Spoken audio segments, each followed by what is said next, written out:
Movie की starting होती है ये दिखाते हुए कि दुनिया पर एलियंस ने अटैक कर दिया है, लेकिन इंसान उनसे कैसे फाइट करे ये किसी को समझ नहीं आ रहा होता।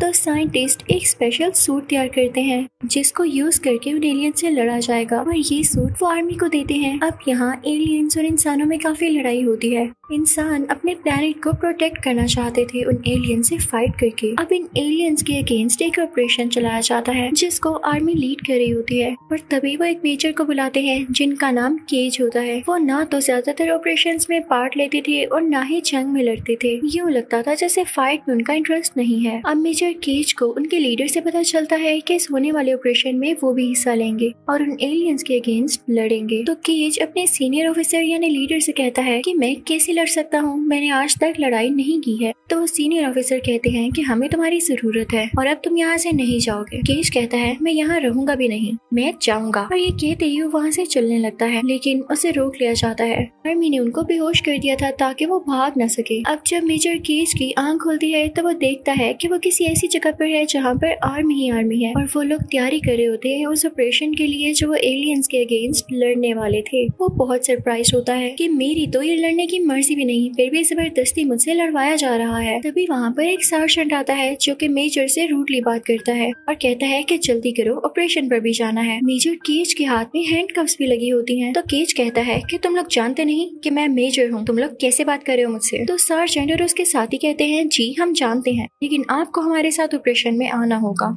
सार्जेंट मेजर को जगह पर लेकर आते हैं जहाँ पर बाकी सोल्जर्स होते हैं। वो केज का इंट्रोडक्शन कुछ इस तरह से करवाता है कि ये एक मेजर है, लेकिन ये साहिब आज तक जंग नहीं लड़ना चाहते। तो इनका आर्मी में आने का क्या काम है? में ये ऑर्डर्स मिले हैं कि इनको यहाँ से भागने ना दिया जाए, कुछ पता नहीं कि कब ये यहाँ से भाग जाए। अब वो सब लोग तैयारियां करने लगते हैं क्योंकि ऑपरेशन स्टार्ट होने वाला था। मेजर केज को भी वो स्पेशल सूट पहनाया जाता है जो कि साइंटिस्ट ने तैयार किया होता है। वो सूट काफी ज्यादा एडवांस था जिसको यूज करके एलियन से लड़ाई करना काफी आसान हो जाता। लेकिन यहाँ मुश्किल बात तो ये थी कि मेजर केज को ये यूज तक नहीं करना आता था। तो वो सबसे पूछने लगता है कि मैं क्या करूँ इसका, मुझे बताओ तो सही इसको यूज कैसे करना है। तो वो कहते हैं कि तुम जाओ वहाँ पर खुद ही सीख जाओगे। अब वो सब लोग उस जगह पर पहुँच जाते हैं जहाँ पर एलियंस का अटैक होता है। वहाँ पर दो तरह के एलियंस होते हैं, छोटे एलियंस और बड़े एलियंस। छोटे एलियंस रेड कलर के होते हैं जबकि बड़े वाले ब्लू कलर के होते हैं। अब सारे सोल्जर्स उनसे फाइट करने लगते हैं, लेकिन तभी एक बड़ा एलियन मेजर केज की तरफ भी आता है उस पर अटैक करने के लिए। लेकिन क्योंकि केज को फाइट नहीं करना आती थी तो वो पास बड़ा बॉम्ब उठाता है और अपने ऊपर रख देता है जिससे वो ब्लास्ट हो जाता है और उसमें केज भी मारा जाता है और वो एलियन भी। लेकिन यहाँ पर एक अजीब चीज होती है, उस बड़े एलियन का थोड़ा सा ब्लड केज के ऊपर गिरता है। ऐसा होते ही केज एक दिन पहले आ जाता है, यानी 5 में, जो कि एक दिन पहले हुआ जब उसे होश आया था। यहाँ भी जब उसे होश आता है तो उसे लगता है कि हो सकता है ये मेरा ख्वाब है और ऐसा कभी हुआ ही न हो। लेकिन आहिस्ता आहिस्ता चीजें वैसे ही होने लगती हैं जैसे वो एक्सपीरियंस कर चुका है। तो उसे पता चल जाता है कि शायद लाइफ ने मुझे सेकंड चांस दिया है। अब ये सारे लोग मिलकर फिर से उसी जगह पर जाते हैं जहाँ पर ये ऑपरेशन होना था और आज मेजर केज फिर से उसी एलियन के हाथों मारा जाता है। यानी सारी चीज रिपीट हुई और केज को दोबारा से उसी जगह होश आता है जहाँ से वो उठा था। यानी सारा कुछ दोबारा से रिपीट होने वाला था। केज को समझ नहीं आता कि ऐसा क्यों हो रहा है। अब ये बात केज जाकर बाकी सारे सोल्जर्स को बताता है, लेकिन उसकी बात का मजाक उड़ाते हुए कहते हैं कि तुम यहाँ से भागना चाह रहे हो ना, इसलिए हमें भी अपनी बातों में ला रहे हो। सब कुछ छोड़ो और हमारे साथ लड़ने आओ। फिर हम देखते हैं कि उस जगह पहुँचते ही केज को एक लड़की नजर आती है जिसका नाम सारा होता है और ये भी इस मूवी की मेन कैरेक्टर है। अब ये लड़की रोज केज की आंखों के सामने मारी जाती थी, तो केज को पता था कि इसकी डेथ कैसे होनी है और बाकी सब लोगों के बारे में भी कि कैसे मरेंगे। तो केज आज डिसाइड करता है कि वह इन सबको बचाएगा क्योंकि वो जानता था कि इनकी डेथ कैसे होनी है और वो उससे पहले ही उस चीज को रोक देता। अब जब सारा मरने वाली होती है तो केज उसे जाकर बचा लेता है। तो सारा कहती है कि तुमने मुझे कैसे बचाया, ऐसे लग रहा है जैसे तुम्हें पहले से ही पता था कि मैं मरने वाली हूँ और किस चीज को रोक के मेरी जान बचाई जा सकती है। तो केज कहता है शुक्र है तुमने मेरी बात पे यकीन किया, लेकिन आज मैं फिर से मारा जाऊंगा। तो सारा कहती है तुम लौट कर तो आओगे ना, पर अगली बार जब तुम जिंदा होकर आओ तो फौरन से मेरे पास आना। अब फिर से वही कुछ होता है, केज दोबारा से मारा जाता है और जब उसे होश आती है तो वो फौरन सारा से मिलने जाता है। उसे कहता है ही सोल्जर, मैं क्या हूँ, मैं केज हूँ। तो सारा कहती है केज सॉरी, पहचाना नहीं मैंने आपको। तो मेजर केज उसे बताता है कि याद करें, आप ही ने मुझे कहा था कि मिलने आना, लेकिन क्योंकि पास्ट का ये दिन रोज चेंज होता था इसलिए सारा को कुछ भी याद नहीं होता। वो सारा से कहता है कि मुझे पता है तुम आज भी जानती हो कि मैं मरूंगा और फिर से जिंदा होऊंगा, लेकिन सिर्फ तुम ही क्यों हो जो मेरी बातों पर यकीन कर रही हो, बाकी और कोई क्यों नहीं कर रहा। तो सारा कहती है कि ऐसा मेरे साथ भी हो चुका है। सारा कहती है आओ केज, मैं तुम्हें एक डॉक्टर के पास लेकर जाती हूँ। अब वो दोनों मिलकर डॉक्टर के पास जाते हैं जो उन्हें बताता है कि जिन एलियन से आप लोग लड़ रहे हैं वो खुद नहीं लड़ रहे,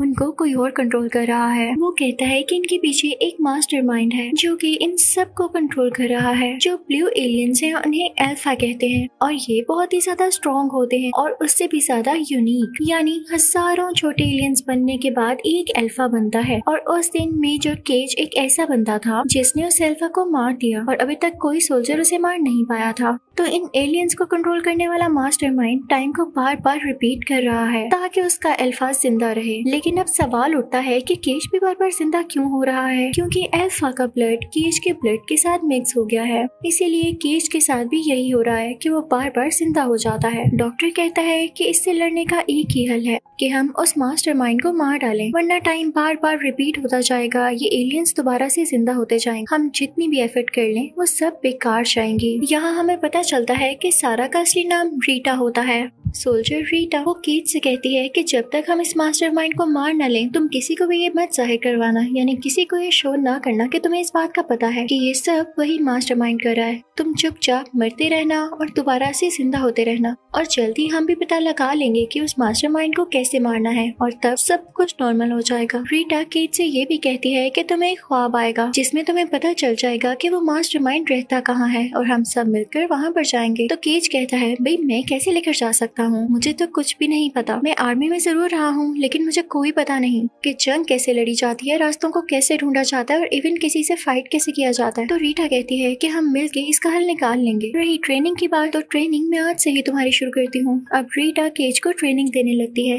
बहुत ही ज्यादा सख्त ट्रेनिंग जिसमें केज जख्मी हो जाता है। तो रीटा उसके पास आती है और कहती है अब मैं तुम्हें मारने वाली हूँ। तो केज कहता है तुम क्यों मारोगी मुझे। तो रीटा कहती है बस अपने जहन में अब यही बात रखना कि जब भी तुम जख्मी हो या तो मैं तुम्हें मार डालूंगी या तुम अपनी जान ले लेना, क्योंकि कहीं ऐसा ना हो कि तुम जख्मी हो और ये सोल्जर्स तुम्हें हॉस्पिटल ले जाएं और वहाँ पर तुम्हें खून लग जाए, क्योंकि किसी और का खून लगते ही तुम्हारे अंदर से एबिलिटी खत्म हो जाएगी कि हम मास्टरमाइंड का पता लगा सकें। अब कई दिन तक ऐसा होता है, जब भी केज जख्मी होता तो रीटा आकर उसे शूट कर देती और वो भागता फिरता कि रीटा नहीं शूट करो मुझे, नहीं मरता नहीं होता मुझे कुछ। लेकिन रीटा को यही डर था कि कहीं उसे किसी और का खून न लग जाए, तो उसे खुद ही मार डालती और फिर केज दोबारा से जिंदा हो जाया करता था। ये टाइम लूप कई दिन तक इसी तरह से चलता रहता है और साथ साथ केज की ट्रेनिंग भी। जब भी हर दिन केज उठता तो उसे रोज से रीटा को याद दिलाना पड़ता था कि ये हो चुका है, क्योंकि सारी बातें तो रीटा को याद नहीं रहती थी। अब फाइनली केज को वो ख्वाब आ जाता है जिसमें से उस मास्टरमाइंड की लोकेशन का पता चल जाता है। वो रीटा को बताने की कोशिश करता है और अब वो लोग जहाँ लड़ रहे होते हैं वहाँ से निकलने की कोशिश करते हैं कि जल्द से जल्द हम उस लोकेशन तक जा सकें। लेकिन रीटा आज भी मारी जाती है जैसे वो रोज मारी जाती थी। केज के समझाने के बाद भी वो इस चीज को हैंडल ही नहीं कर पा रही थी। अब दिन गुजरते जाते हैं और केज को रीटा अच्छी लगने लगती है, क्योंकि केज ने तो उसके साथ कई ज्यादा टाइम गुजार लिया था, जबकि रीटा को रोज की ही बात याद होती थी बस। अब केज दोबारा से रीटा को समझाता है कि हमें इस तरह से मास्टरमाइंड की लोकेशन पर जाना है।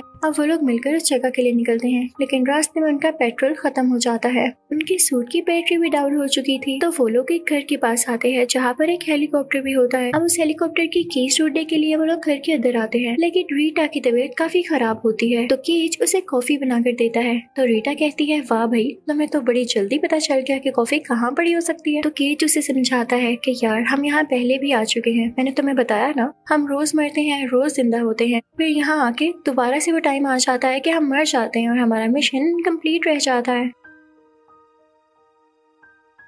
आज हम जाग ही रहेंगे, लेकिन हेलीकॉप्टर में बैठने से पहले ही वो छोटे एलियंस हम पर अटैक कर देंगे। तो रीटा कहती है करने तो अटैक, कोई मसला नहीं, आज हम जाग कर ही रहेंगे और वैसे भी मैं वॉरियर हूँ, उनसे लड़ूंगी। तो केज कहता है यस यही तो स्पिरिट मुझे चाहिए। लेकिन तभी वहाँ पर वो छोटे एलियंस आ जाते हैं और रीटा को मार डालते हैं। ये देख के केज बहुत दुखी हो जाता है और वो कहता है रीटा बस और नहीं, मैं तुम्हें बार बार मरता हुआ नहीं देख सकता। और वो खुद ही से डिसाइड करता है कि अगले दिन वो अकेला जाएगा इस जगह पर। अब फाइनली केज केज उस जगह पर पहुंच चुका था जहां पर उसने ख्वाब में मास्टरमाइंड की लोकेशन को देखा था। ये वही जगह होती है, लेकिन जब वो अंदर जाता है तो उसे वो मास्टरमाइंड कहीं नहीं दिखता। वहाँ पर एक अल्फा एलियन होता है जो कि केज पर अटैक करने के लिए आगे आता है। केज उसे रोकने की काफी कोशिश करता है, लेकिन वो काफी ज्यादा स्ट्रॉन्ग होता है और केज का ब्लड निकालना चाहता था ताकि उसके पास वो एबिलिटी खत्म हो जाए, और केज ऐसा होने दे नहीं सकता था, इसलिए वो पास ही पानी में जंप लगा देता है जिसकी वजह से उसकी डेथ हो जाती है। और फिर अगला दिन होते ही केज दोबारा से जिंदा होता है। अब केज फौरन से रीटा के पास जाता है और कहता है कि ये मास्टरमाइंड का प्लान था, अगर वो इस तरह के प्लान्स ना रखे तो उसे मास्टरमाइंड ही क्यों कहा जाए। वो बहुत क्लेवर है,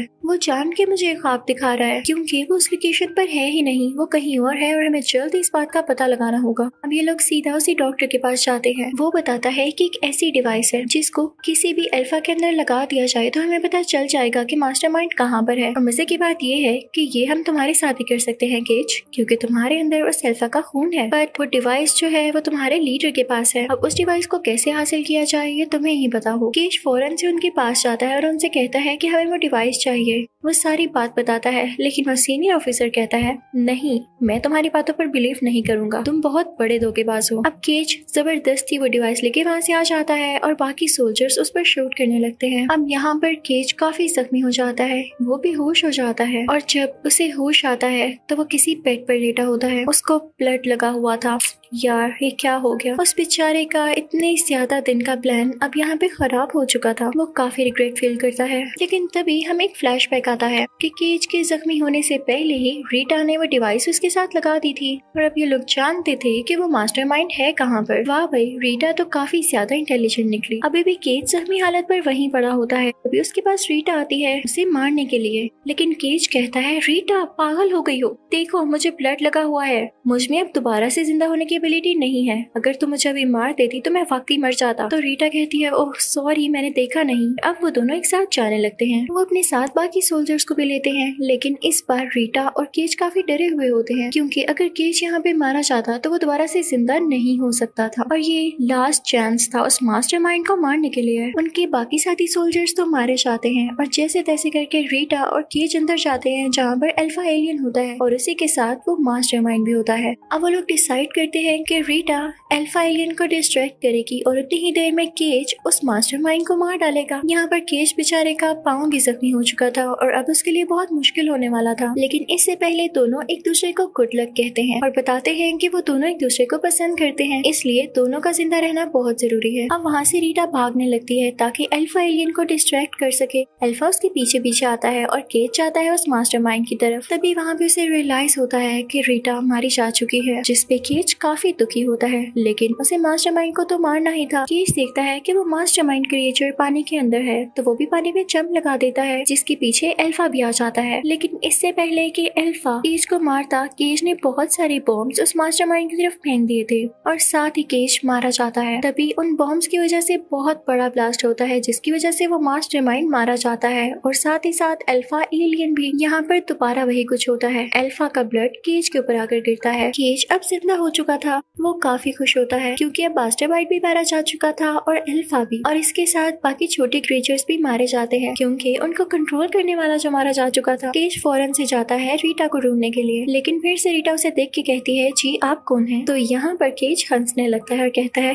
कोई नहीं, यानी वो उसको बता देगा सब कुछ और यहाँ पर दोबारा से सब कुछ नॉर्मल और ठीक हो जाएगा। इसी के साथ ये मूवी यहीं पर खत्म होती है। Thank you for watching.